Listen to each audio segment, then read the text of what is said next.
la lumière de l'Alliance. Athos serrait sa Bible contre lui, désirant comprendre les promesses de Dieu. Il lisait avec attention, mais les paroles étaient profondes, et son cœur devenait confus. Soudain, une lumière éclatante jaillit du marque-page, et l'ange Gabriel apparut.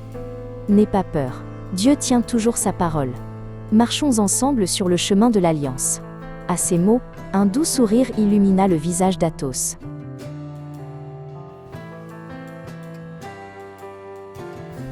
En un instant, la chambre disparut, et un jardin parfumé rempli de chants d'oiseaux se déploya. « Voici Éden », expliqua Gabriel avec douceur. « C'est ici que Dieu créa Adam et Ève, et les bénit pour qu'ils se multiplient. Dieu leur commanda de ne pas manger de l'arbre de la connaissance du bien et du mal. Dans cette obéissance se trouvait la vie et la bénédiction. »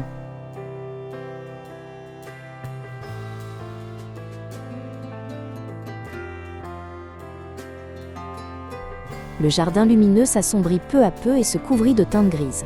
Quand Adam et Ève désobéirent à Dieu, le péché entra dans le monde, dit Gabriel doucement. Les yeux d'Athos se remplirent de larmes en ressentant la tristesse de la séparation d'avec Dieu. Pourtant, Dieu promit qu'un descendant écraserait la tête du serpent.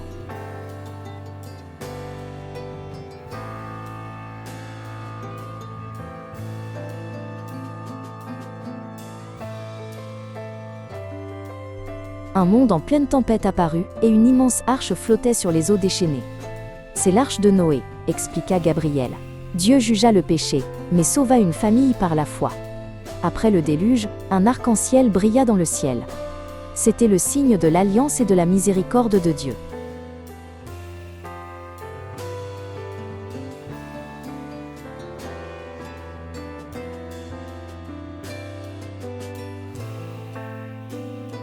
La tempête s'éloigna, laissant place à une nuit paisible dans le désert, remplie d'innombrables étoiles.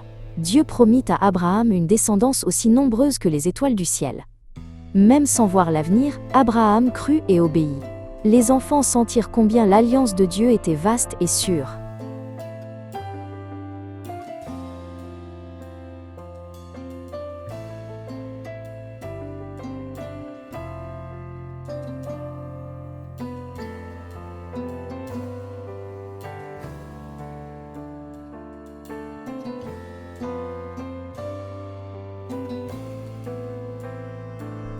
La scène changea et montra une montagne majestueuse enveloppée de tonnerres et de nuages.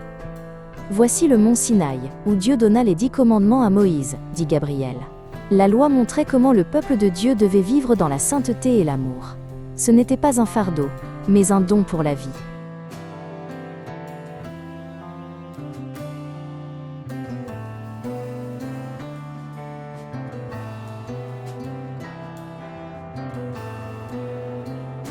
Une ville remplie d'idoles étincelantes apparut.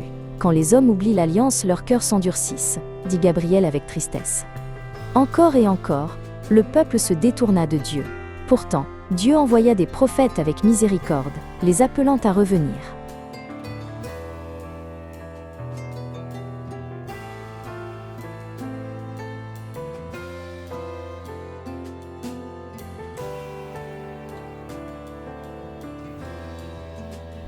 La ville sombre s'effaça et une croix se dressait sur une petite colline. À ses côtés se tenait un agneau doux. Dieu a envoyé son Fils, Jésus, comme l'agneau qui enlève nos péchés, dit Gabriel. Par son sang, une nouvelle alliance fut établie.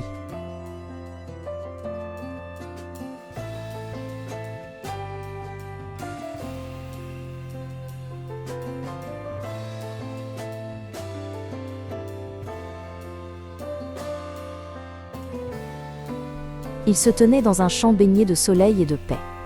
Le plus grand commandement est l'amour, dit Gabriel. Aime Dieu et aime ton prochain. Athos hocha la tête, le cœur rempli de chaleur. Je veux vivre dans l'amour, comme Jésus, dit-il.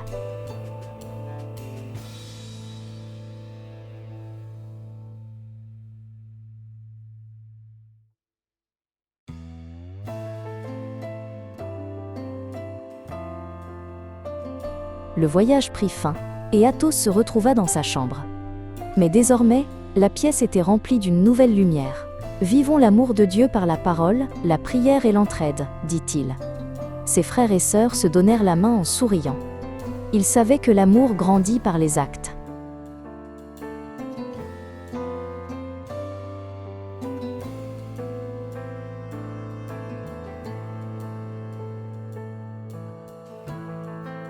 Dans un champ illuminé par le soleil, les enfants repensèrent au long chemin de l'humanité avec Dieu.